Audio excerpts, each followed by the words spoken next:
வணக்கம். அட்வொகாட்டாவின் முதலாவது பொறுமை நிகழ்ச்சிக்கு உங்களை வரவேற்கிறோம். இன்று இலங்கை ஒரு முக்கியமான கட்டத்தில் இருக்கின்றது. நாங்கள் பொருளாதார நெருக்கடிக்கு பின்னரான முதலாவது தேர்தலை சந்தித்துக் கொண்டிருக்கிறோம். தேர்தல் விஞ்ஞாபனங்களில் பல வாக்குறுதிகள் வழங்கப்பட்டு கொண்டிருக்கின்றன. இதில் குறிப்பாக வரிச்சுமையை குறைப்பதும் சம்பள உயர்வும் அதிகமாக பேசப்பட்டு கொண்டு வருகின்றது. இது சாத்தியமா அல்லது இதன் தாக்கங்கள் என்ன என்பவற்றை நாங்கள் புரிந்து கொள்ள இன்று எங்கள் கலையகத்துக்கு பேராசிரியர் கணேசமூர்த்தி அவர்கள், கொழும்பு பல்கலைக்கழக பேராசிரியர், பொருளியல் துறை பேராசிரியரான டாக்டர் எம் கணேசமூர்த்தி அவர்களை இங்கு வரவேற்கிறோம். வணக்கம் கணேசமூர்த்தி அவர்களே. வணக்கம். முதலில் உங்களுக்கு நான் சொல்ல வேண்டிய அவசியமில்லை. நீங்கள் தொடர்ந்து இது பற்றி அறிந்து கொண்டும் நீங்கள் எழுதி கொண்டும் இருக்கிறீர்கள். தேர்தல் விஞ்ஞாபனங்களை பற்றி இதில் பார்த்தீங்கன்னா நீங்கள் ரெண்டு விஷயம். ஒன்று வரிச்சுமையை குறைப்பதாக முக்கியமான இந்த தேர்தலில் போட்டியிடும் முக்கியமான தலைவர் கூறுவது ஒரு விஷயம். வரிச்சுமையை எப்படியாவது அவங்க குறைக்க போகிறாங்க. ரெண்டாவது விஷயம் சம்பள அதிகரிப்பு. இது எந்த அளவில் சாத்தியமாகும்? முக்கியமாக நாங்கள் ஒரு பொருளாதார நெருக்கடிக்கு பிறகு வரிகள் எல்லாம் அதிகரித்து மக்கள் கட்டாயமாக வரிகள் செலுத்த வேண்டும், எங்களுக்கு வருமானம் காணாது என்று அரசாங்கம் சொன்னதுக்கு பிறகு தான் நாங்கள் இந்த தேர்தலுக்கு போகிறோம். இந்த அடிப்படையில் இது எப்படி சாத்தியமாகும் பேராசிரியர் அவர்களே? வழமையாகவே நமக்கு தெரியும், அரசியல் வருகின்ற போது, தேர்தல்கள் வருகிற போது வாக்குறுதிகள் வழங்கப்படுவது சர்வசாதாரணம். இலங்கை அரசியலை பொறுத்த மட்டிலே ஒரு குற்றச்சாட்டு இருக்கிறது. மக்கள் தமது வயிற்றை பார்த்து வாக்களிப்பார்கள், மூளையை பாவித்து வாக்களிப்பதில் என்ற ஒரு குற்றச்சாட்டு இருக்கிறது. நீண்ட காலமாகவே நாம் பார்த்திருக்கின்றோம். இப்போது இலங்கை ஒரு முக்கியமான நெருக்கடியை நான் கடந்து என்று சொல்ல மாட்டேன், அந்த நெருக்கடியிலிருந்து ஓரளவுக்கு அந்த நெருக்கடியுடைய தீவிரத்தை ஓரளவுக்கு குறைத்திருக்கிறது என்று சொல்லலாம். அப்படியான ஒரு சந்தர்ப்பத்திலே தான் இந்த தேர்தல் வந்திருக்கிறது. தேர்தல் என்பது ஜனநாயக ரீதியிலே முக்கியமான ஒன்றும் தான். ஆனால் இப்போது இந்த தேர்தல் மேடைகளிலே சொல்லப்படுகின்ற விஷயங்கள் நீங்கள் சொன்னது போல, வரிகளை குறைப்போம், வரிச்சுமை மக்களுக்கு மிக அதிகம்.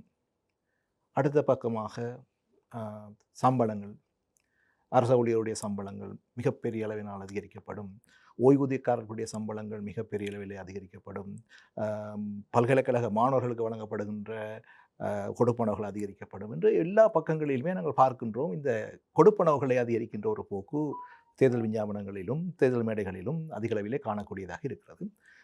இந்த வரிகளை குறைக்க போகின்றோம் என்று சொல்லுகின்ற குழுவினர் அவர்களுடைய கருத்து என்னவென்று சொன்னால், மக்கள் மிக மோசமான வரிச்சுமையிலே இருக்கிறார்கள், ஆகிய அவர்களுடைய வாழ்க்கையை கொண்டு நடத்துவது கடினமாக இருக்கிறது, வறுமை அதிகரித்திருக்கிறது, அவர்களால் முன்னரை போல சாப்பிட முடியவில்லை, 3 வேளை சாப்பிட முடியவில்லை போன்ற அவ்வாறான நியாயப்பாடுகள் முன்வைக்கப்படுகின்றன. ஆனால் இந்த நியாயப்பாடுகள் எதுவாக இருந்தாலும் கூட இப்போது இருக்கின்ற நிலைமையிலே, நாட்டினுடைய பொருளாதார நிலைமையிலே இந்த வரிகளுடைய அளவை குறைக்க முடியுமா என்ற கேள்வி வருகின்ற போது அது மிகப்பெரிய ஒரு பிரச்சனைக்குரிய ஒன்றாகத்தான் நாங்கள் பார்க்க வேண்டியிருக்கிறது. ஏனென்றால் இந்த வரிச்சுமை ஒரு மிக குறுகிய காலத்திலே மிகப்பெரிய அளவிலே அதிகரிக்கப்பட்டது, ஒரு மிகப்பெரிய தாக்கத்தை மக்கள் மத்தியிலே ஏற்படுத்தியது என்பதை நாங்கள் யாரும் மறுப்பதற்கு இல்லை. ஆனால் இவ்வாறு திரட்டப்படுகின்ற இந்த வரி வருவாய்கள் இன்னும் போதாது என்று தான் அரசாங்கம் சொல்லிக்கொண்டிருக்கிறது என்றும் நான் நம்புகின்றேன். இந்த வருமானம் போதாத நிலையிலே மறுபக்கமாக ஒரு கேள்வி கேட்கலாம், எப்படி சம்பளங்களை அதிகரிக்க முடியும், செலவுகளை அதிகரிக்க முடியும் என்று. அதே போல இந்த வரிகளை எவ்வாறு குறைக்கலாம் என்ற கேள்வியை நாங்கள் கேட்க வேண்டி இருக்கிறது. ஆனால் வரி வருமானத்தை அதிகரிப்பதற்காக மாற்று வழிகள் இருக்கின்றன. இலங்கையை பொறுத்த மட்டிலே இந்த வரிகள் என்பது ஒரு குறிப்பிட்ட சாராரை இலக்கு வைத்து அறவிடப்பட்டு பெறப்படுகின்ற வரிகளாக தான் இப்போதைக்கு இருக்கிறது. ஆனால் ஒரு ஜனநாயக நாட்டிலே ஒரு அரசாங்கம் இருக்குமாக இருந்தால் அந்த அரசாங்கத்தை நடத்தி செல்வதற்கு பணம் அவசியம். ஒன்றில் அரசாங்கம் வணிகம் செய்ய வேண்டும், அப்படி இல்லாவிட்டால் வரி அறவிட வேண்டும். இந்த வணிகம் செய்கின்ற நடவடிக்கை பொது அளவுக்கு சாத்தியப்படாது இலங்கை போன்ற நாடுகளிலே. ஆகிய வரிகள் மூலமாக தான் இதை பெற வேண்டி இருக்கும். ஆனால் இந்த வரியை அறவிடுகின்ற போது சொல்லுவார்கள், ஒரு வரியை அறவிடுகின்ற போது அந்த வரி சுமையானது அந்த வரியை தாங்குவதற்கு தெரியாத வகையிலே அறவிடப்பட வேண்டும். அதாவது அந்த சிங்களத்தில் சொல்கிற என்னென்னா, இந்த தேன் பூவிலிருந்து தேன் எடுக்கிற மாதிரி தான் அறவிட வேண்டும் என்று சொல்லுவார்கள். அதுக்கு தமிழ் மொழியில இன்னும் பல விஷயங்கள் இருக்கிறது. ஒரு ஒரு சின்ன ஒரு நெல் வயல்ல இருந்து பெறப்படுகின்ற நெல்லை எடுத்து அதை சிறு சிறு கவளங்களாக திரட்டி யானைக்கு கொடுத்தால் யானைக்கு பல வருடங்களுக்கு கொடுக்கலாமாம். அதே போல யானையை வயலில் விட்டால் எல்லாமே அழிந்து போய்விடும். ஆகவே ஒரே அடியாக வரிகளை அறவிடுவது அதிகரிப்பது என்பதும் யானை புகுந்த வயல் மாதிரித்தான். ஆகவே அந்த வரிமுறையிலே மாற்றங்கள் கொண்டு வரப்பட வேண்டும் என்பதிலே மாற்று கருத்து இல்லை. ஆனால் அதை செய்வதற்கு காலம் எடுக்கும். உடனடியாக வரிகளை குறைப்பதன் மூலமாக அரசாங்கத்தினுடைய வருவாயை அதிகரிக்க முடியாது. அதுக்கு தேவையான கட்டமைப்புகளை உருவாக்கி நாட்டில் இருக்கின்ற ஒவ்வொருவரும் ஒரு சிறிய அளவேனும் வரியை செலுத்த வேண்டும் என்ற அடிப்படையிலான ஒரு அடிப்படை மாற்றம் வர வேண்டும். அந்த வரியை அறவிடுவதற்கான முறைமைகள் கொண்டு செய்யப்பட வேண்டும். அவ்வாறு செய்யப்படுகின்ற போது அதை அனைவரும் கட்டுகிறார்கள் என்பதை பார்ப்பதற்கான ஒரு மானிட்டரிங் மெக்கானிசம் அவசியமாகும். இவற்றை செய்வதற்கு உடனடியாக ஒரு 2 மாதங்களிலோ அல்லது 6 மாதங்களிலோ 1 வருடங்களிலோ இதை செய்ய முடியாது. ஏனென்றால் இலங்கை போன்ற நாடுகளிலே அது சாத்தியமில்லை. ஆகவே ஒரு பெரிய ஒரு மாற்றத்தை செய்து இந்த வரி அடிப்படைகளை விரிவாக்கி வரி வீதங்களை குறைப்பதன் மூலமாக நாட்டினுடைய பொருளாதாரம் அதிகரிக்கும். நாட்டினுடைய பொருளாதாரம் அதிகரிக்கின்ற போது இன்னும் அதிக வருவாயை திரட்டக்கூடியதாக இருக்கும்.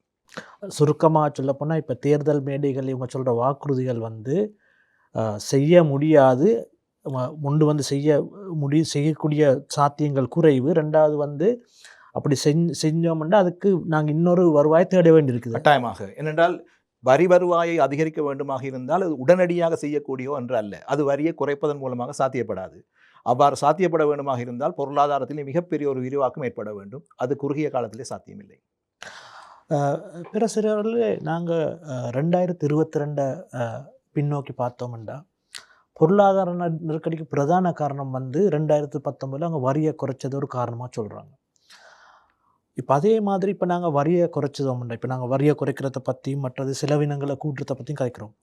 இது வந்து இன்னொரு பொருளாதார நெருக்கடிக்கு வழிவகுக்கிறதுக்கான வாய்ப்பு இருக்குதா? 2022 ஆண்டுக்கான பொருளாதார நெருக்கடிக்கான பல்வேறு காரணங்கள் இருக்குது. அதில் மிக முக்கியமான காரணம் வந்து ஒரு குறுகிய காலப்பகுதியிலே மிக அதிகமான இறைமை கடன் முறைகள் வெளியிடப்பட்டமையும் அதிக அளவு கடன் வாங்கப்பட்டமையும் அந்த கடனை செலுத்துவதற்கான அந்த கால இடைவேளை மிக குறுகியதாக இருந்தமை இன்னொரு காரணம். அதே வேளையில் இந்த டாலர் நெருக்கடி காரணமாக இறக்குமதிகள் மட்டுப்படுத்தப்பட்டமையும் அதன் காரணமாக நாட்டினுடைய பொருளாதாரம் வீழ்ச்சி அடைந்தமையும் இன்னொரு காரணம். இப்படி பார்க்கின்ற போது இலங்கைக்கு இருக்கக்கூடிய டாலர் கையிருப்புகள் குறையுமாக இருந்தால் இன்னும் ஒரு பொருளாதார நெருக்கடி ஏற்படுவது சாத்தியமான ஒன்று தான். வரக்கூடிய நிலைமை இருக்கிறது. இப்போ நீங்கள் இதை பார்ப்பீர்களாக இருந்தால் இப்போது இலங்கை மத்திய வங்கியினுடைய டாலர் கையிருப்பு கிட்டத்தட்ட 6 பில்லியன் அமெரிக்க டாலர்கள் என்று வைத்துக்கொள்ளலாம். அது போக வணிக வங்கியிடம் டாலர் கையிருப்புகள் இருப்பதாக இன்னும் ஒரு 6 பில்லியன் இருப்பதாக எடுத்துக்கொள்வோமே. இப்போது இலங்கை அரசாங்கம் பெற்ற கடன்களை மீளச் செலுத்துவதை நிறுத்தி வைத்திருக்கிறது 2027 ஆண்டு வரையில். ஆகவே அதனால்தான் இந்த டாலர் கையிருப்பு இருக்கிறதே ஒழிய அந்த கடன்களை மீளச் செலுத்துவதற்கு நாங்கள் செய்வோமாக இருந்தால் இது மிக விரைவிலேயே ஆவியாகிவிடும். இன்னொரு கிரைசிஸ் தற்காலிகமாக தடுத்து வைக்கப்பட்டிருக்கிறது என்பதுதான் உண்மை. அப்போ இந்த தடுத்து வைக்கப்பட்டிருக்கிற இந்த காலப்பகுதியிலே டாலர் வருகையை அதிகரிப்பதற்கான முயற்சிகளை நாங்கள் மேற்கொள்ள வேண்டும். முதலீடுகளை அதிகரிப்பதற்கான முயற்சிகளை மேற்கொள்ள வேண்டும். சுற்றுலா பயணிகளை கவர்வதற்கான முயற்சிகளை மேற்கொள்ள வேண்டும். இவை வெற்றியளிக்கும் பட்சத்திலே தான் 2027 அந்த மீள கடன் செலுத்தலை ஆரம்பிக்கின்ற போது பொருளாதாரம் தொடர்ந்து ஸ்திரப்பாட்டை மெயின்டைன் பேணக்கூடியதாக இருக்கும். பிறசேரில் இந்த கடந்த 2 வருடங்களாக நாங்கள் பார்த்த ஒரு விஷயம்தான் இந்த கடன் மறுசீரமைப்புன்றது. அரசாங்கம் வந்து அதை பெருசாக செஞ்சாங்க. ஒரு உள்நாட்டு கடன் மறுசீரமைப்பு, வெளிநாட்டு கடன் மறுசீரமைப்பு. வெளிநாட்டு கடனில் 2 வகையாக செஞ்சாங்க. ஒன்று வந்து இரு நாடுகளுக்கு இடையான கடன்கள், மற்றது வந்து கொமர்ஷியல் ரீதியான அந்த வணிகம் ரீதியான கடன்களை மறுசீரமைப்பாக சொன்னாங்க. ஆனால் எந்த விஞ்ஞாபனத்திலையும் வந்து அதை பற்றி கதைக்கப்படவில்லை. இதை பற்றி நீங்கள் என்ன நினைக்கிறீங்க? இதை எப்படி அவங்க செய்ய போகிறாங்கன்னு நீங்கள் நினைக்கிறீங்க? இல்லை, பொதுமக்களுக்கு இந்த விஷயம் விளங்காது என்று சில வேலை விட்டிருக்கக்கூடும். இந்த கடன் மறுசீரமைப்பு என்பது பலருக்கு படித்தவர்கள் மட்டத்திலே கூட தொழில்நுட்பவியலாளர்கள் மட்டத்திலே கூட தொழில்சார் வல்லுநர்கள் இடையே கூட அது பற்றிய சரியான ஒரு புரிதல் கிடையாது. கடன் மறுசீரமைப்பு என்பதை பற்றி சாதாரணமாக சொல்வதாக இருந்தால் ஒன்று அந்த கடன் கட்ட வேண்டிய காலத்தை நீடித்தல், அல்லது அந்த கடனுக்காக செலுத்தப்பட வேண்டிய வட்டி வீதத்தை குறைத்தல், மூன்றாவது கடன் செலுத்த வேண்டிய அந்த தொகையை ஒரு பகுதியை விட்டு கொடுத்தல். இந்த மூன்றும் தான். அப்போ இந்த மூன்றிலே அரசாங்கம் இப்போதைக்கு அந்த முதலாவது வகையை ஓரளவுக்கு கடன் நீடிப்பை செய்திருக்கிறது 2027ஆம் ஆண்டு வகையிலே. அது மட்டுமல்லாமல் அந்த மீளச் செலுத்த வேண்டிய கடன்களில் ஒரு பகுதி கிட்டத்தட்ட 9 பில்லியன் நினைக்கின்றேன் அந்த அளவு விட்டுக் கொடுக்கப்பட்டிருக்கிறது. இதை தவிர பெரிய ஒரு அந்த கடன் கட்டுவதற்கான மீளச் செலுத்துவதற்கான கால இடைவேளையை அதிகரித்து கொண்ட ஒரு வெற்றியை தவிர மற்றும்படி அந்த பெரிய அளவிலே அந்த கடன் மறுசீரமைப்பு செய்யப்பட்டதாக தெரியவில்லை. ஆனால் உள்நாட்டை பொறுத்த மட்டிலே இந்த உள்நாட்டிலே பெற்ற கடன்களை மறுசீரமைப்பதற்காக ஒரு காத்திரமான நடவடிக்கை மேற்கொள்ளப்பட்டிருக்கிறது. அது தொடர்ந்து செல்லும் என்று நம்புகின்றேன். வெளிநாட்டு கடன்கள் குறிப்பாக இந்த இறைமை கடன்கள் சம்பந்தமான இந்த பிரச்சனை இன்னும் தொக்கி நிற்கின்றது. அடுத்து வருகின்ற ஜனாதிபதியும் அடுத்து வருகின்ற அரசாங்கமும் இதற்கு கட்டாயமாகவும் கொடுக்க வேண்டிய நிலைமையில் இருக்கின்றார்கள். இது உடனடியாக செய்யப்பட வேண்டியும் இருக்கிறது. இல்லாவிட்டால் சர்வதேச நாணய நிதியத்தினுடைய அடுத்த கட்ட கடன் வருகை தாமதப்படலாம். இப்போ அந்த மாதிரியான ஒரு கடன் மறுசீரமைப்பு, அதாவது வெளிநாட்டு கடன் மறுசீரமைப்பு வந்து மக்கள் மத்தியில் அப்படி நீங்கள் சொன்ன மாதிரி அடுத்த வார ஜனாதிபதி யாராக இருந்தாலும் வந்து அதை செய்ய வேண்டியிருக்குது. அந்த அடிப்படையில் வந்து அந்த மாதிரியான ஒரு வெளிநாட்டு கடன்களை மறுசீரமைக்கிற நேரம் என்ன மாதிரியான தாக்கம் மக்களுக்கு ஏற்படும் பொருளாதாரத்தில்? மக்களை பொறுத்த மட்டிலே இப்போ இந்த கடன்கள் ஏற்கனவே வாங்கப்பட்டிருக்கின்றன. அந்த கடன்கள் எதற்காக செலவிடப்பட்டன என்பது மக்களுக்கும் தெரியாது, அரசாங்கத்துக்கும் தெரியாது, நிதியமைச்சுக்கும் தெரியாது, இங்கே இருக்கிற ஒருத்தருக்கும் தெரியாது. அப்போ அப்படியாக இருந்தால் அந்த கடன்கள் எதற்காக பெறப்பட்டன என்பது சம்பந்தமான ஒரு ஃபொரன்சிக் ஆடிட் செய்யப்பட வேண்டும். எங்கே போச்சு அந்த காசு என்பதை பற்றி செய்யப்பட வேண்டும். மக்களை பொறுத்த மட்டிலே இந்த கடன் பெறப்பட்டது இப்போது மீளச் செலுத்த வேண்டி இருக்கின்றது. ஆகிய மக்கள் தான் அதை மீளச் செலுத்த வேண்டும். ஆகிய மக்கள் மீதான தாக்கம் அவர்கள் நேரடியாகவோ மறைமுகமாகவோ நேரடியாக செலுத்துகின்ற வருமான வரி போன்றவை, மறைமுகமாக செலுத்துகின்ற வேட் வரி போன்றவை மூலமாகத்தான் இதை அவர்கள் எதிர்காலத்திலே செலுத்த வேண்டி இருக்கிறது. கடன்கள் ஏலவே பெறப்பட்டன, அவை செலவு செய்யப்பட்டிருக்கின்றன. செலவு செய்யப்பட்டதற்கான சில சான்றுகள் அங்கங்கே இருக்கின்றன. ஆனால் அவற்றிலிருந்து டாலர் வருவாயை காண முடியவில்லை. ஆகவே மீளச் செலுத்த வேண்டியது பொதுமக்கள் தான். பொதுமக்கள் எதிலே செலுத்த வேண்டும்? ரூபாவிலே செலுத்த வேண்டும். அந்த ரூபாவை டாலருக்கு மாற்ற வேண்டும். ஆகவே போதிய அளவு டாலர் உள்ளே வராவிட்டால் ரூபாவினுடைய பெறுமதி வீழ்ச்சி அடைவதை தடுக்கவும் முடியாது. ஆகவே பொதுமக்களுக்கு ஏற்படக்கூடிய பாதிப்பு, அவருடைய வரிச்சுமை அதிகரிக்கும். இந்த ரூபாயினுடைய பெறுமதி குறைகின்ற போது விலைகள் அதிகரிக்கும். ஆகவே பல்முனை தாக்குதலை எதிர்கொள்ள வேண்டிய நிலையிலே மக்கள் இருக்கிறார்கள். மக்கள் பாவம். பேரரசர், நீங்கள் அந்த ரூபாயின் பெறுமதியை பற்றி சொன்னீங்க. இப்போ எங்களோட டாலர் கையிருப்பு வந்து எங்கள்கிட்ட 6 பில்லியன் இருக்குதுன்னு சொன்னீங்க. அதில் கிட்டத்தட்ட ஒரு 1.4 பில்லியன் வந்து சீன அரசாங்கம் எங்களுக்கு தந்தது. இப்போ இந்த அடிப்படையில் வந்து நாங்கள் சொல்லுவோம், இந்த கையிருப்பில் ஏதாவது வித்தியாசம் நடந்துட்டு, அதாவது நாங்கள் தேர்தலுக்கு பிறகு வார ஜனாதிபதியை பொறுத்து இந்த கையிருப்பில் ஏதாவது மாற்றங்கள் நிகழ்றதுக்கான வாய்ப்புகள் இருக்குதா, அல்லது ரூபாயின் பெறுமதியில் ஏதாவது மாற்றங்கள் நிகழ்றதுக்கான வாய்ப்புகள் இருக்கின்றதா? இந்த நிலைமை வந்து எப்போவுமே இலங்கையை பொறுத்த மட்டிலே ஒரு தேர்தல் ஒன்று வருகின்ற போது இந்த மாதிரியான ஒரு நிலைமை, ஒரு தளம்பல் நிலைமை இருக்கும். குறிப்பாக தேர்தலிலே வெல்லுகின்ற கட்சியை பொறுத்தும் வெல்லுகின்ற வேட்பாளர்களை பொறுத்தும் சில வேளைகளிலே இந்த முதலீட்டாளர்களுடைய நோக்கம் வேறுபடும். சில வேளைகளிலே முதலீட்டாளர்கள் இந்த நாட்டிலே அந்த வருகின்ற ஆட்சியாளர்கள் பொருத்தமற்றவர்களாக அவர்கள் கருதுகின்ற பட்சத்திலே தங்களுடைய முதலீடுகளை நாட்டிலிருந்து எடுக்கக்கூடிய வாய்ப்பு இருக்கிறது.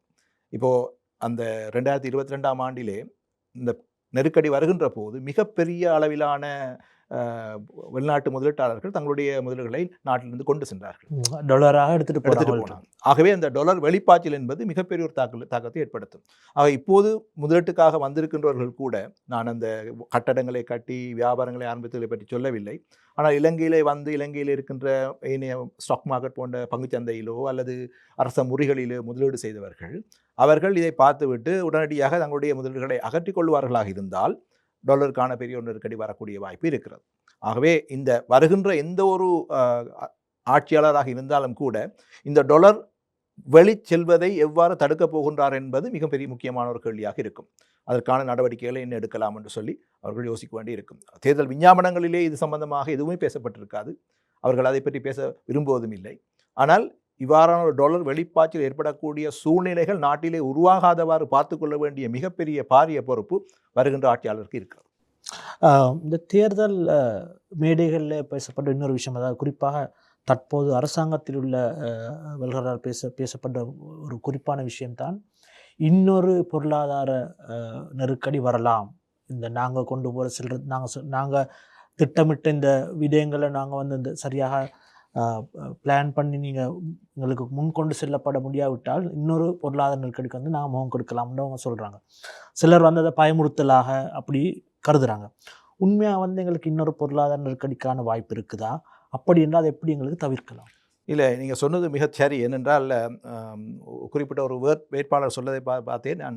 என்னை தவிர வேறு யார் வந்தாலும் நாடு விழும் அப்படின்ற மாதிரி ஒரு கருத்து சொல்லப்பட்டது. என்னை பொறுத்தவரையிலே அவ்வாறு நபர்கள் விழுகின்ற போது நாடுகள் விழுந்ததாக வரலாறு இல்லை. இந்த நாடு ஒரு நபரால் நாடு கட்டியெழுப்பப்படுவது இல்லை. வெகு அபூர்வமான சந்தர்ப்பங்களில் தான் நாடுகள் நபர்களின் மீது தங்கி இருக்கின்ற ஒரு போக்கு இருக்கிறது. ஆனால் இங்கே அவ்வாறு இல்லை. இலங்கையை பொறுத்தமல்ல அப்படி இல்லை. ஆனால் நீங்கள் இந்த முதல் கேள்வியோடு தொடர்பட்டதான் சொல்வேன் இதை.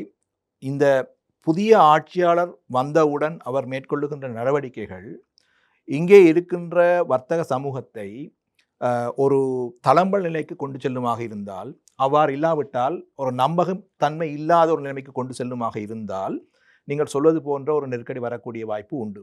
டொலர் கையிருப்புகள் குறையுமாக இருந்தால் அந்த நெருக்கடி தீவிரமடையக்கூடிய வாய்ப்பு உண்டு.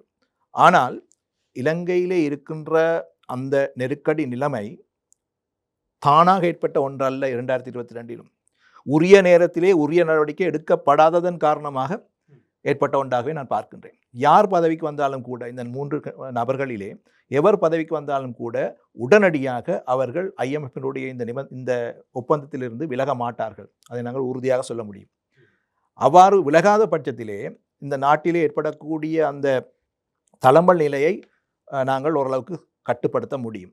ஏனென்றால் இப்போதும் கூட நாங்கள் வெளிநாடுகளிலிருந்து கடன் வாங்கித்தான் இந்த பொருளாதாரத்தை கொண்டு சென்று கொண்டிருக்கிறோம். அந்த வெளிநாட்டு கடன்கள் நிறுத்தப்படுமாக இருந்தால் இலங்கையினுடைய பொருளாதாரத்தில் மிகப்பெரிய தாக்கம் வரும். இப்போதுதான் உல்லாச பயணிகள் வந்து கொண்டிருக்கிறார்கள் சில.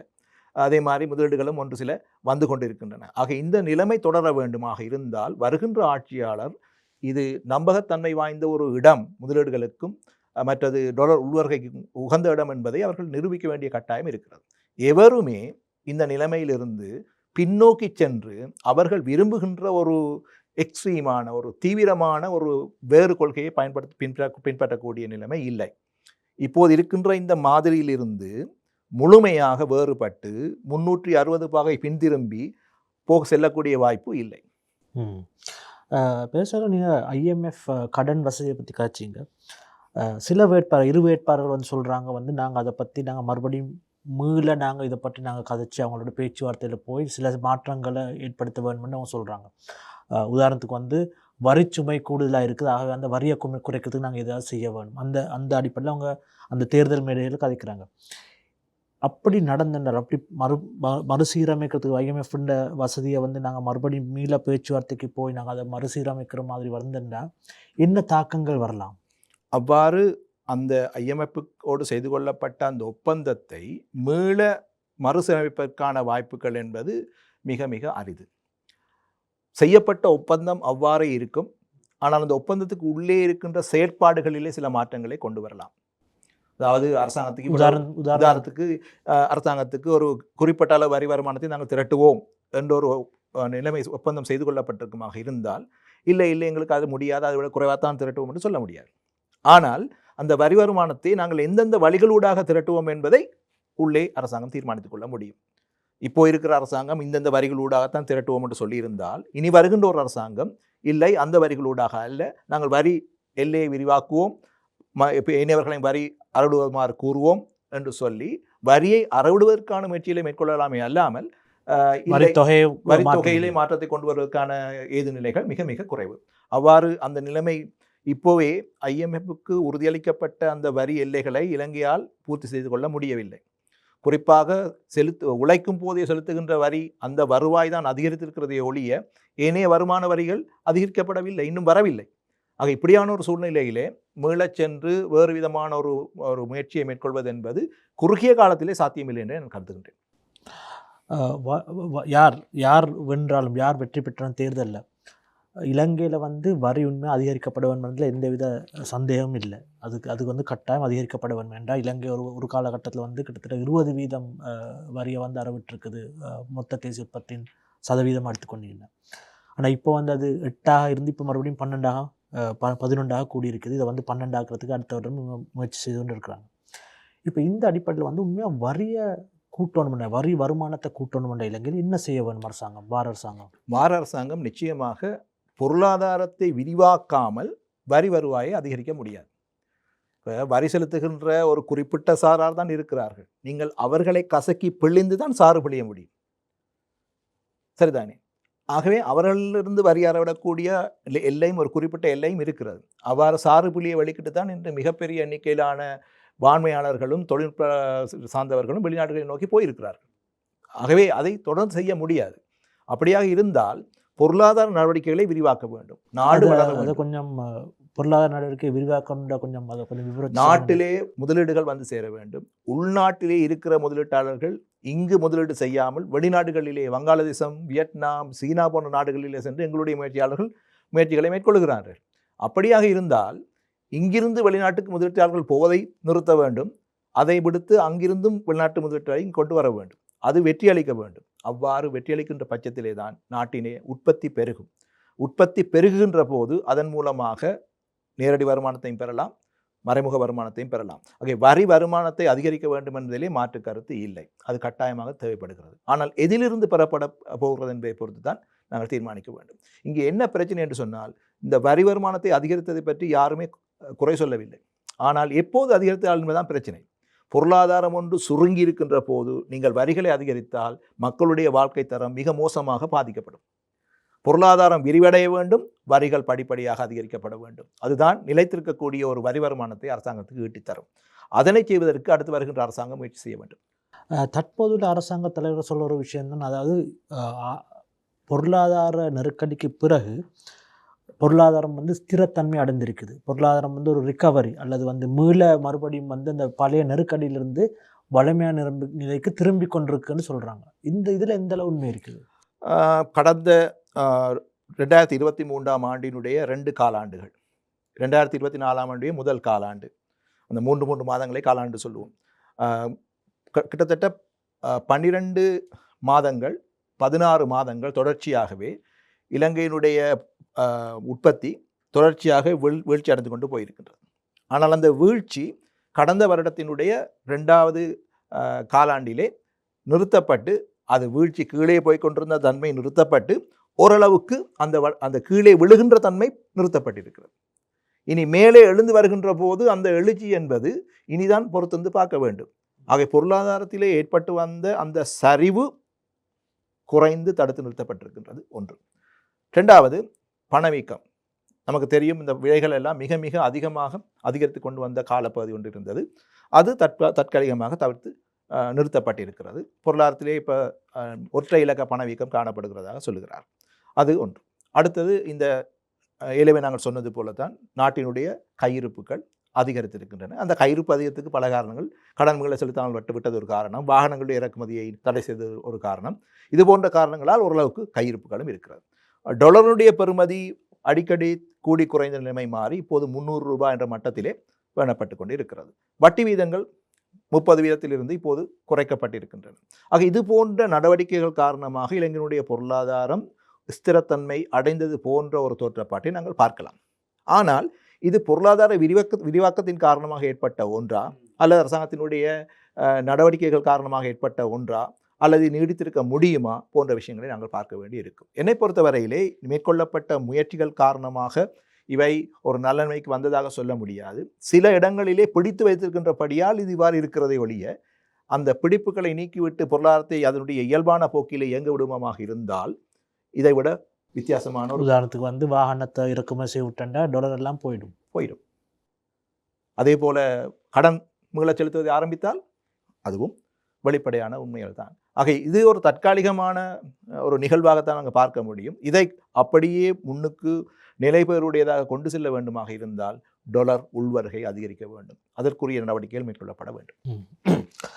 தேர்தல் மேடைகளில் நாங்கள் கேள்விப்பட்ட இன்னொரு விஷயம்தான், அதாவது வரியை குறைக்கிறோம், செலவு அதிகரிக்கிறோம், ஆகவே எங்கேருந்து நீங்கள் மறுபடியும் அதுக்கான காசை நீங்கள் எங்கேருந்து எடுக்க போகிறோம், எங்கேருந்து வருமானம் எடுக்க போகிறோம் சொல்கிற ஒரு பதிலாக நாங்கள் காண்ற விஷயம்தான்.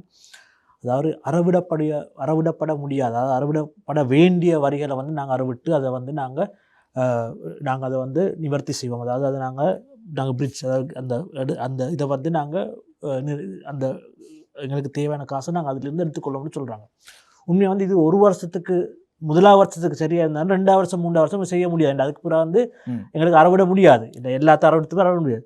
இது எந்த அளவில் சாத்தியம்? இது பலமையாக இப்படித்தான் இந்த அறவிட முடியாத நிலையில் இருக்கின்ற நிலுவையில் இருக்கின்ற வரிகள் என்ற ஒன்று பார்க்கின்ற போது அது உண்மையாக செலுத்தப்பட வேண்டிய தொகையும் அதற்காக வட்டி அன்று கட்டணங்கள் அதிகரிக்கப்படும் செலுத்தாமல் இருக்க.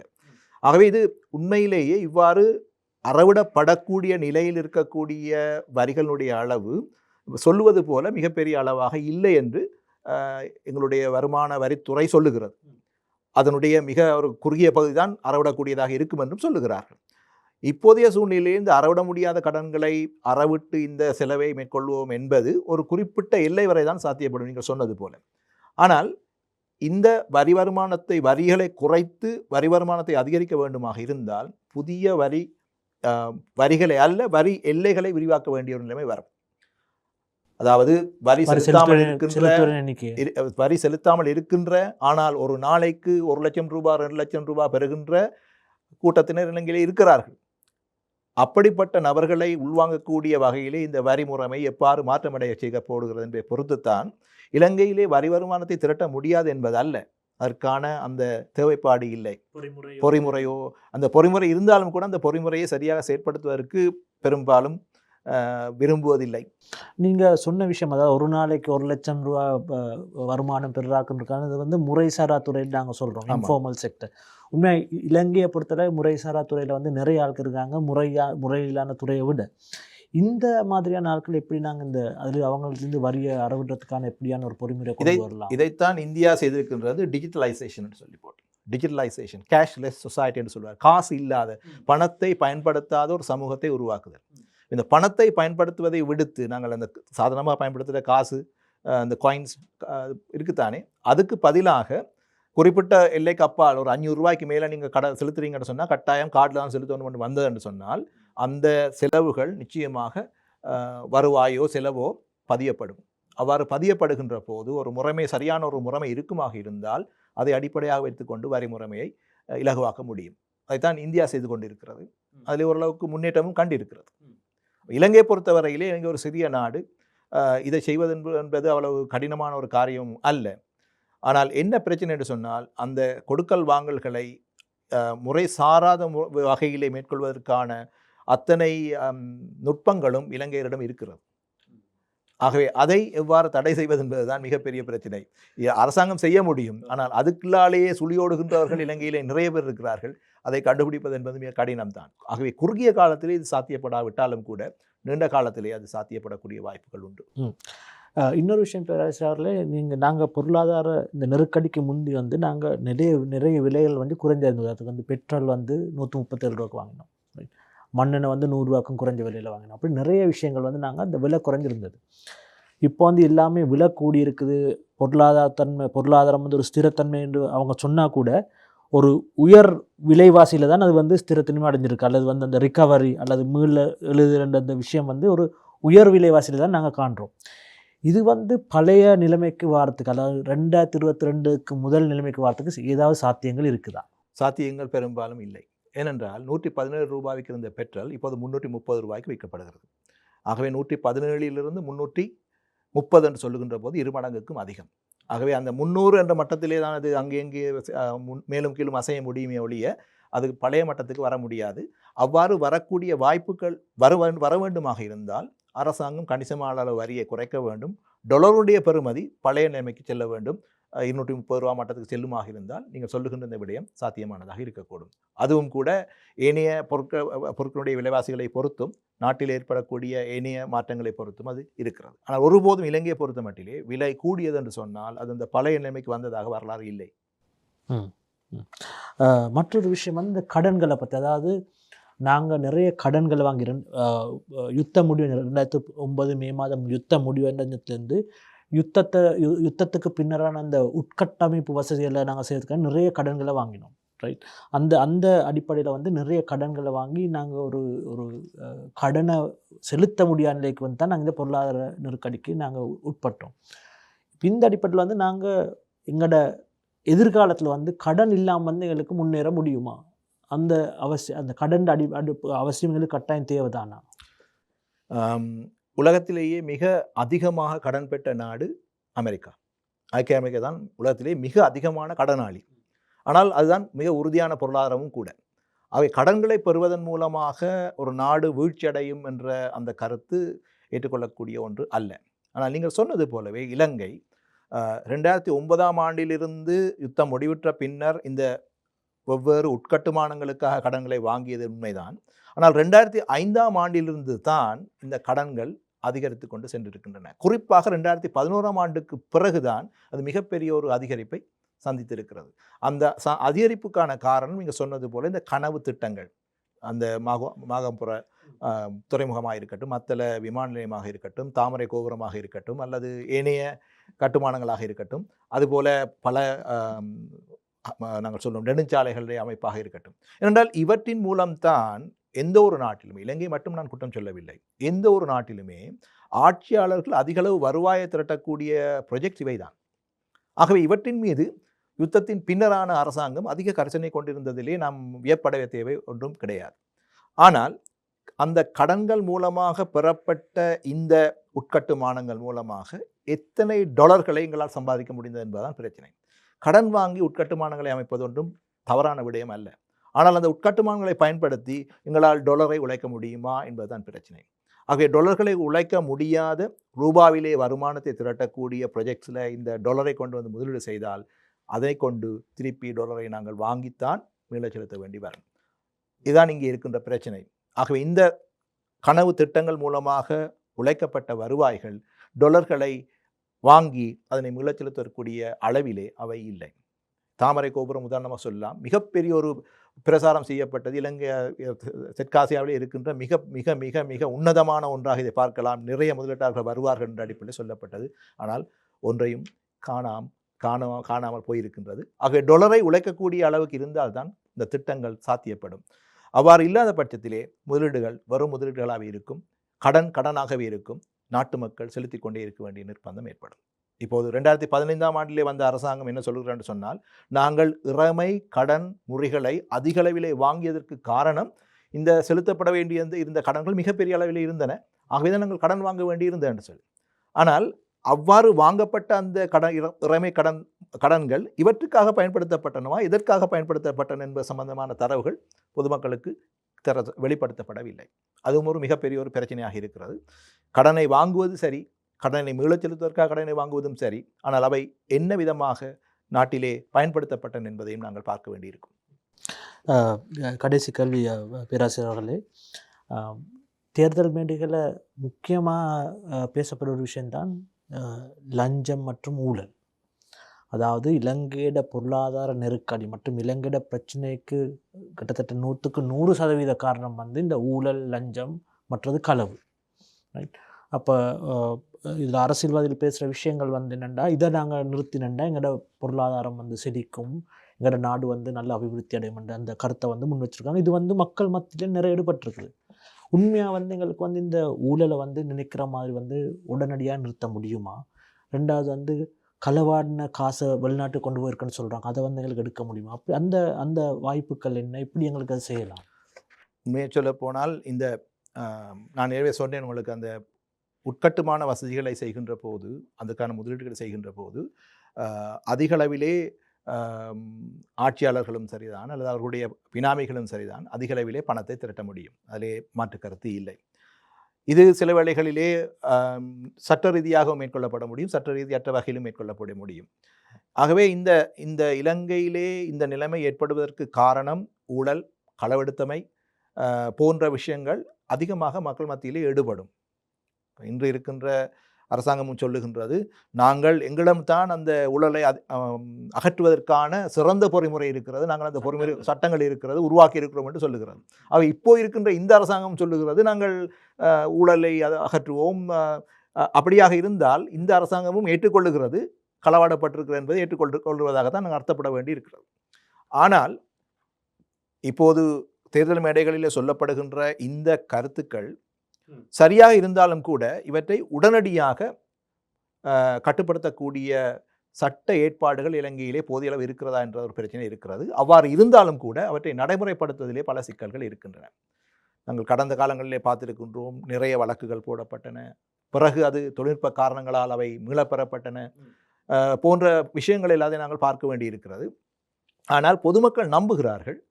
இது ஒரு மிக மிக முக்கியமான பிரச்சனை என்பதை பொதுமக்கள் நிச்சயமாக உதாரணத்துக்கு நம்புகிறார்கள். நீங்கள் எடுத்துக்கொண்டு 2015ஆம் ஆண்டு அரசாங்கத்தை மக்கள் வந்து அரசாங்கத்தை கொண்டு வந்து ஜனாதிபதி மைத்ரிபால சிறிசேன அரசாங்கத்தை கொண்டு வந்து இந்த களவு ஊழலை ஒழிக்கிறதுக்கு. ஆனால் தொடர்ந்து 2 வருஷ காலமாக வந்து எதுவுமே நடக்க இல்லை. யாரையுமே பிடிக்கவும் இல்லை, ஊழல் ஒழிக்கவும் இல்லை. இன்ஃபேக்ட் ஊழல் வந்து அப்படியே தொடர்ந்து இருந்து கொண்டே இருந்தது புதிய அரசாங்கத்தில். இதே நிலைமை நீங்கள் எதிர்பார்க்குறீங்களா அடுத்த வார காலங்கள்? எங்களோட சட்டம் வந்து ஒழுங்காக செயற்படாமல் இருக்குது ஒன்று. ரெண்டாவது இந்த மாதிரி வழக்கில் பார்த்தீங்கன்னா தொடர்ந்து ஈடுபட்டு கொண்டு தான் போயிருக்குது. எந்த எதிர் யாருமே வந்து குற்றவாளிகளாக அறிவிக்கப்படவில்லை. நான் நினைக்கிற மாதிரி இலங்கையில் இருக்கின்ற சட்டங்களிலே சில ஓட்டைகள் இருந்தாலும் கூட சில சட்டங்கள் இருக்கின்றன, மிக அமுல்படுத்தக்கூடிய சட்டங்கள் இருக்கின்றன. இப்போது அரசாங்கம் கொண்டு வந்திருக்கின்ற அந்த சட்டங்களும் கூட அதில் ஒரு முன்னேற்றகரமான படியாக நாங்கள் கருத முடியும்.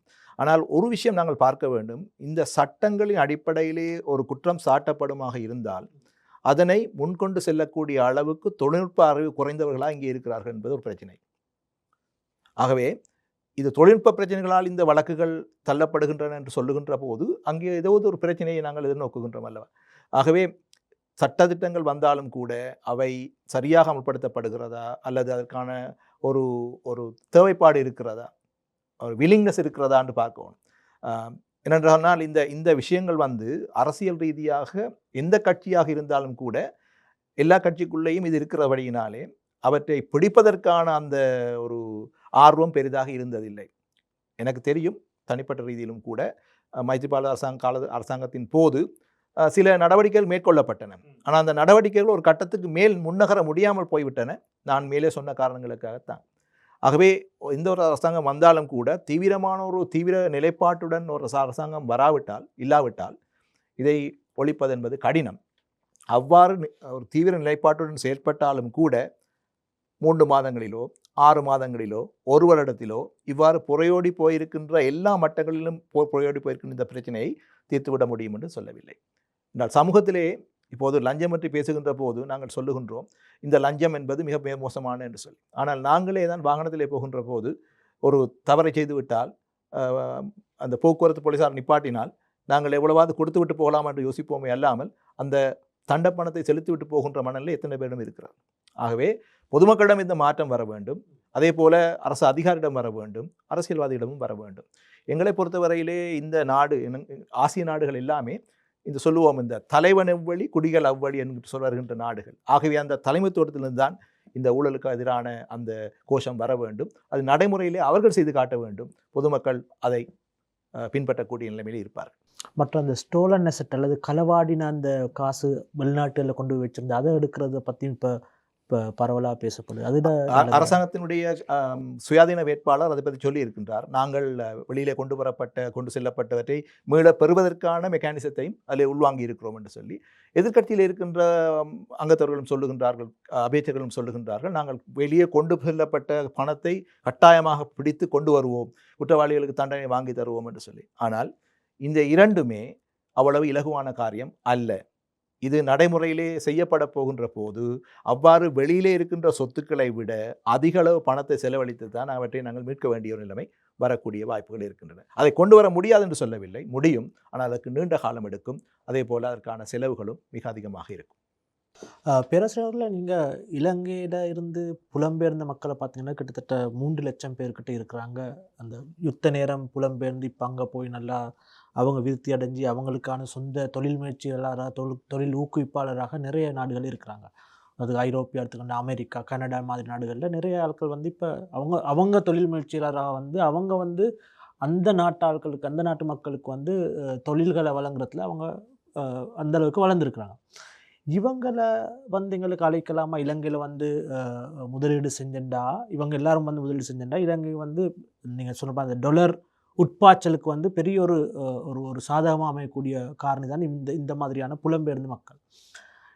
இந்த இதை எப்படி கருதுங்க? இப்போ அவங்க வந்து முதலாக வந்து அவங்க வர்றாங்க இல்லை, அது ஒரு ஏதோ ஒரு காரணத்துக்கு அவங்க வர்றது இல்லை. அப்படி அவங்கள வரவழைச்சுன்னா அவங்க வந்து அப்படி முதலீடு செஞ்சுட்டா இந்த தலைவிதியை மாற்றலாமா? இலங்கையிலிருந்து சென்ற புலம்பெயர்ந்தவர்கள் ஒரு சிலர் நினைத்தாலே இலங்கையை வாங்கிவிட முடியும். அந்த அளவுக்கு வசதி வாய்ந்தவர்கள் இருக்கிறார்கள் என்று நாங்கள் சொல்லவில்லை. ஆனால் அப்படிப்பட்ட புலம்பெயர்ந்தவர்களுடைய முதலீடுகளை இலங்கை கொண்டு வருவதிலே அல்லது அவற்றை கவர்வதிலே இலங்கை போதிய அளவு ஆர்வம் இதுவரையிலே காட்டவில்லை. இலங்கையில் இருந்த அரசாங்கங்களும் கூட. ஏனென்றால் இவ்வாறு வெளியிலே சென்று இருக்கின்றவர்கள் பெரும்பாலும் சிறுபான்மை இனத்தைச் சேர்ந்தவர்கள் என்ற படியினாலே அவர்களுடைய அந்த உள்வருகை இலங்கையை பாதிக்கக்கூடிய வாய்ப்பு இருக்கும் என்ற ஒரு ஒரு ஒரு போக்கு இருக்கிறது. ஆனால் மிக அண்மை காலமாக நாங்கள் அறிவோம், சில முதலீட்டாளர்கள் இலங்கைக்குள்ளே வந்திருக்கின்றார்கள், பல துறைகளிலே முதலீடு செய்திருக்கின்றார்கள். இவ்வாறு மிகப்பெரிய முதலீட்டாளர்கள் இலங்கைக்குள்ளே வருகின்ற போது அது மற்றவர்களுக்கும் ஒரு தூண்டுதலாக அமையும் என்று நான் நம்புகின்றேன். ஆனால் வெளிநாட்டில் இருக்கின்ற முதலீட்டாளர்களை நாங்கள் இது பற்றி கேட்கின்ற போது எங்களுடைய முதலீடுகளுக்கு என்ன பாதுகாப்பு இருக்கிறன்ற கேள்வியை தான் அவர்கள் கேட்பார்கள். எங்களுடைய முதலீடுகளை அவர்கள் வேறு விதமாக பார்ப்பார்கள் என்ற ஒரு கேள்வியையும் கேட்கிறார்கள். ஆகவே இதற்கான சர்வதேச ரீதியிலே முதலீட்டுக்கான பாதுகாப்பு WTO என்று சொல்லப்படுகின்ற சர்வதேச உலக வர்த்தக நிறுவனத்தினாலே பாதுகாக்கப்பட்டிருந்தாலும் கூட வேறு காரணங்களை காட்டி, அதாவது பணத்தை சுத்தப்படுத்துதல் போன்ற அல்லது பயங்கரவாதத்துக்கு நிதி அளித்தல் போன்ற குற்றங்களை சாட்டி இங்கே வருகின்ற முதலீடுகளை கையகப்படுத்தக்கூடிய ஏற்பாடுகளும் இருக்கலாம். ஆகவே அங்கிருக்கின்ற மக்கள் இங்கே வந்து முதலீடு செய்வதற்கு பயப்படுகிறார்கள். ஆக இலங்கையிலே இருக்கின்ற இலங்கை அரசாங்கம் எந்த அரசாங்கம் பதவிக்கு வந்தாலும் இது தொடர்பிலே மிக வெளிப்படையான ஒரு கொள்கையை கடைபிடிக்க வேண்டிய நிலைமை இருக்கிறது. அவ்வாறு இருக்கின்ற பட்சத்திலே இலங்கையிலிருந்து வெளியிலே சென்றவர்கள் இலங்கையிலே வந்து முதலிடுவதற்கு தயாராகத்தான் இருக்கிறார்கள். அதில் எந்த மாற்று கருத்தும் இல்லை. வரமாட்டேன் என்று யாரும் சொல்ல போவதில்லை. அதற்கான வாய்ப்புகளும் அதற்கான உகந்த சூழல்களையும் உருவாக்க வேண்டியது இலங்கையில் இருக்கின்ற ஆட்சியாளர்கள். அதற்கான வெளிப்படையான ஒரு தன்மை வேண்டும். அவ்வாறு வெளியிலிருந்து வருகின்ற ஒருவர் முதலீடுகளை மேற்கொள்ள இங்கே வருவாராக இருந்தால் எனக்கு எவ்வளவு தருவாய் என்று கேட்கின்ற கூட்டம் இருக்கிறது. ஆகவே அந்த தருகின்ற தொகையை கொடுத்தவர்கள் இங்கே வந்து வர்த்தகம் செய்ய வேண்டிய அவசியமோ கடப்பாடோ அவர்களுக்கு இல்லை. நாடு அவர்களுடைய ஒரு பூர்வீக நாடாக இருந்தாலும் கூட அவ்வாறு கொடுத்து இங்கே வந்து முதலீடு செய்ய வேண்டிய எந்த விதமான தேவைப்பாடும் அவர்களுக்கு இல்லை. ஆகவே சொல்லப்படுவது போல இங்கே அந்த முறையான ஒரு ஆட்சி முறை நிலவ வேண்டும். நிர்வாக கட்டுப்பாடுகள் தளர்த்தப்பட வேண்டும். ஒரு வர்த்தகத்தை ஆரம்பிப்பதாக இருந்தால் அதுக்கான அனுமதியை பெறுவதற்கு பல இடங்களுக்கு சென்று அங்குமிங்கும் அலைய வேண்டிய ஒரு நிலைமை இருக்கிறது, காலம் எடுக்கிறது. அதை விட சிங்கப்பூர் போன்ற நாடுகளில் சென்று முதலீடு செய்வது என்பது அவர்களுக்கு வாய்ப்பாக இருக்கும். ஆக இந்த விடயங்களை வர்த்தகம் செய்வதற்கு உகந்த சூழலை இலங்கையிலே உருவாக்குவதன் மூலம் இலங்கையர்களை மட்டுமல்ல ஏனைய வணிகர்களையும் இங்கே அழைக்கக்கூடிய வாய்ப்புகள் உண்டு. இங்கே எப்படி இப்போது இருக்கிறது என்று சொன்னால் ஒரு தனிப்பட்ட ரீதியிலே சிலருடைய தொடர்புகளை வைத்துக்கொண்டு இங்கே இருக்கின்ற அரசியல்வாதிகள் அவர்களை வரவழைக்கிறார்கள், அவர்கள் வந்து கறந்து இங்கே முதலீடுகளை செய்வதற்கு அனுமதிக்கின்றார்கள். இது மிகப்பெரிய ஒரு சாபக்கேடு இந்த நாட்டுக்கு. ஆகவே வணிகம் செய்வதற்குரிய சூழல் உருவாக வேண்டும், வெளிப்படைத்தன்மையுடன் இருக்க வேண்டும். இங்கே இருக்கிற நிர்வாக கட்டுப்பாடுகள் வெளிப்படைத்தன்மையுடன் குறைக்கப்படல் வேண்டும். இதை செய்வோமாக இருந்தால் இளைஞர்கள் வெளிநாடுகளிலே வாழுகின்ற இலங்கை புலம்பெயர்ந்தவர்கள் மட்டுமல்ல சாதாரண முதலீட்டாளர்கள் கூட இலங்கையிலே வந்து முதலீடு செய்வார்கள் என்றால் இது போன்ற ஒரு நாட்டை அவர்களால் வேறு எங்கும் காண முடியாது. நன்றி. எங்கள் அழைப்பை ஏற்று இன்று வரையை தந்த பேராசிரியர் டாக்டர் எம் கணேசமூர்த்தி அவர்களுக்கு நன்றியை தெரிவித்துக் கொள்கிறோம். இது பொருண்மையும் முதலாவது நிகழ்ச்சி. மேலும் மேலும் நாங்கள் இந்த நிகழ்ச்சியில் உங்களை பங்கு பெற்ற அழைக்க காத்திருக்கிறோம். அத்துடன் இதுவரை எங்களுடன் இணைந்திருந்த அட்வொகாட்டா அன்பர்களுக்கு எனது நன்றியை தெரிவித்துக் கொள்கிறோம்.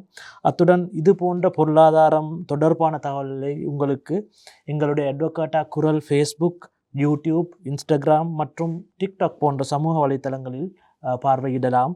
இது போன்ற இன்னொரு காத்திரமான உரையாடலுக்கு பங்கு பெற்ற உங்களை வரவேற்கிறோம். நன்றி, வணக்கம்.